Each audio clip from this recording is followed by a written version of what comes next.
Die Hürden sind leider verschärft worden. Die Tendenz ist ja weltweit, dass die attraktiven Länder dicht machen oder zumindest die Hürden erhöhen. Also Panama hatte bis Anfang August sehr geringe Hürden. Man musste lediglich $5.000 auf einem hiesigen Bankkonto nachweisen und die Absicht, dass man künftig wirtschaftlich tätig werden will. Das konnte man entweder durch ein Anstellungsversprechen oder durch die Gründung einer, ich sag mal, Briefkastenfirma, die man aber in der Praxis nie aktiv geschaltet hat. Und das hat der Staat irgendwann gemerkt, dass das Zehntausende so machen.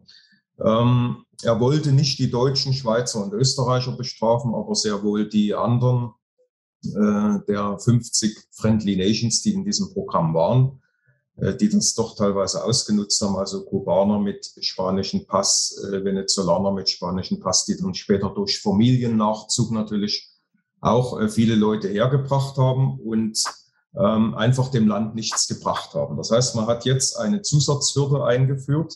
Wer jetzt hierher kommt und die Anträge stellt, muss eine Investition in Höhe von 200.000 in eine panamaische Immobilie tätigen oder eine 3-jährige Festgeldanlage bei einer panamaischen Bank. Ja. Das gilt nicht für Rentner. Rentner können nach wie vor noch mit einer sehr niedrigen Rente von umgerechnet $1.000 können sie die Aufenthaltsgenehmigung erhalten. Das kann man auch mal erhöhen. Wir erwarten, dass das der Level erhöht wird. Aber ansonsten 200.000.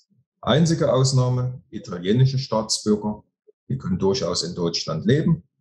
Aber wenn die Ehefrau oder der Ehemann einen italienischen Pass hat, Zweitpass, Erstpass, wie auch immer, dann kann die ganze Familie noch zu den alten Bedingungen, das heißt nur Nachweis der 5.000 auf dem hiesigen Konto. Darüber kann man am nächsten Tag schon wieder verfügen. Das ist ein einmaliger Solvenznachweis, der gefordert wird und ein Anstellungsversprechen. Und dann haben Sie die dauerhafte Aufenthaltsgenehmigung innerhalb kurzer Zeit. Man kann jetzt nicht sagen, dass man zum Beispiel sagt, naja, ich gründe eine Firma und lass mich da selbst anstellen. Also du musst jetzt die 200.000 auf den Tisch legen und dort investieren.